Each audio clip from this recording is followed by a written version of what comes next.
एक दिन जंगल में इसी प्रकार विचरण कर रहे थे, जंगल में दावाग्नि लग गई और उसी दावाग्नि में अपने शरीर को अग्निमय बना दिया ऋषभदेव भगवान ने, और इस प्रकार उन्होंने अपनी लीला का संवरण किया। इन्हीं के पुत्र भरत, जिनके नाम पर इस देश का नाम भारतवर्ष पड़ा। भरत जी ने भी अपनी परंपरा के अनुकूल राज्य का पालन किया और चौथी अवस्था में राज्य छोड़कर तप करने गए। लेकिन उनके साथ एक बड़ी विचित्र घटना हुई। अपने पिता के इस उपदेश को भूल गए। कौन सा उपदेश? मम और न मम। मम के कारण बंधन है, न मम के कारण मुक्ति है, इस ज्ञान को विस्मृत कर दिया भरत ने। और परिणाम क्या हुआ? बोले तप करने गए थे और बंधन में पड़ गए। हुआ ये कि एक दिन नदी में स्नान करके संध्या वंदन कर रहे थे, तब तक उधर से एक हिरनी आई, वो गर्भवती थी। सिंह ने जंगल में गर्जना की, वो हिरनी डर गई और भागी, उसका बच्चा वहीं प्रकट हो गया, गर्भपात हो गया। वह हिरनी तो पीड़ा के कारण मर गई, अब उसका छोटा सा बच्चा उसी पानी में, ठंडे पानी में फड़फड़ फड़फड़ कर रहा था। भरत जी को दया आ गई, उस बच्चे को उठा लिया। बोले इसकी मां मर गई, इसको दूध कौन पिलाएगा? ये तो भाग भी नहीं पाएगा, कोई हिंसक जीव इसको मार के खा जाएगा, इसकी रक्षा होनी चाहिए। दया के परवश होकर भरत जी उस बच्चे को लेकर अपने कुटिया में आए। बहुत अच्छा काम किया, जीव पर दया करनी चाहिए। दया परम धर्म है, परहित सरिस धर्म नहीं भाई, पर पीड़ा सम नहीं अधमाई। परहित से बड़ा कोई धर्म नहीं है। इस भाव से भरत जी उस हिरण के बच्चे को, हिरण शावक को लेकर अपनी कुटिया में आए। दूध पिलाकर, फलों का रस पिलाकर उसका पालन किया। उस छोटे से बच्चे को अपनी गोद में लेकर रात में सोते कि कहीं कोई जीव इसको उठा न ले जाए। अपने शरीर की गर्मी, ऊर्जा उसे देकर उसे पोषित किया, और धीरे धीरे वो हिरण का बच्चा ज्यों-ज्यों बड़ा हुआ, फुदकने लगा, खेलने लगा, बड़ा सुंदर आश्रम में घूमे, कभी इधर कूदे कभी उधर कूदे। भरत जी को बड़ी प्रसन्नता। काम बहुत अच्छा किया, उस जीव पर दया की, करुणा की, होना चाहिए। लेकिन अब वो जब बड़ा हो गया तो अब उसे छोड़ दो, अब वो जाए। क्यों? बोले जंगल में इतने हिरण हैं, वो भी घूमेगा, खाएगा। अब वो अपनी रक्षा स्वयं करे, अब तो दौड़ने में समर्थ भी हो गया, अब वो घास भी चर सकता है, अब वो अपने जीवन का संरक्षण करे और अपने जीवन को अपने हिसाब से जिए, उसे छोड़ दो। लेकिन नहीं, भरत जी को मोह हो गया उस हिरण के बच्चे। क्या मोह हुआ? बोले मम, ये मेरा है। जंगल में इतने हिरण थे, लेकिन उस हिरण को कहा मम, ये मेरा है। और इस मम के कारण, मोह के कारण भरत जी को बड़ा दुख हुआ। संसार में इतने लोग हैं, सब जी रहे हैं, खा रहे हैं, लेकिन हम जब ममता में पड़ जाते, नहीं ये तो मेरा है, ये मेरे पास ही रहे, मुझसे अलग न हो, ये ममता ही जीव को दुख देती है और बंधन में डाल देती है। उस हिरण के लिए व्याकुल होने लगे। वो तो एक दिन चला गया हमारा, वो बड़ा हुआ, एक दिन देखा अपने समान हिरणों को, उधर से हिरण का एक झुंड आया, बस उसी में वो सम्मिलित हो गया। अपने समान गुण धर्म वालों को देखा, उन्हीं के साथ चला गया। समान शील व्यसनेषु सख्यम, समान शील व्यसनेषु मैत्री।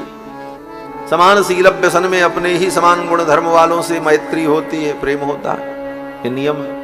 अपने समान गुण धर्म वालों को देखा, उन्हीं के साथ वो चला गया।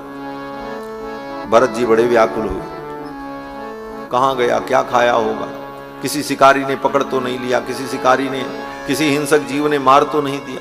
यही सब सोचकर भरत जी चिंतित होने। अब न पूजा में मन लगे, न जप में मन लगे, न संध्या हो रही है, न पाठ हो रहा है, मन उसी में लगा, कहां होगा, क्या खाया होगा। परिणाम बड़ा भयानक है। इतना उसके अंदर ममता हो गई थी उस हिरण के बच्चे में, जड़ भरत जी की, कि जब पूजा पाठ करने बैठते थे तो दूर्वा, तुलसी दल, बेलपत्र सब रख करके जब पूजा करने बैठे, वो कहीं से आ जाए खेलते खेलते, आकर के सब बेलपत्र तुलसी उलसी खा जाए।